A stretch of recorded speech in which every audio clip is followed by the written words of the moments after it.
और जो कहते हैं ना मेरे को कमजोरी रहती है या मेरे घुटने दुखते हैं, मेरे शरीर में जान नहीं रहती, 15 दिन कर लो। Shake powder. बनाना है चना, जी। तो पहले उसका पाउडर बना लो, मिक्सी में डालो 60 ग्राम चना, पाउडर बन गया।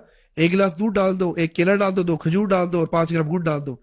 मैं लिख के देता हूँ, 15 दिन वो पी ले कोई। ठीक है जी। आज भी बच्चों को नहीं पता कि भुना हुआ चने का इतने बेनिफिट है जिसकी काउंटिंग नहीं है। अगर आप 50 ग्राम भुना हुआ चना खाते हो ना, तो आपको 13 से 14 ग्राम प्रोटीन मिलता है।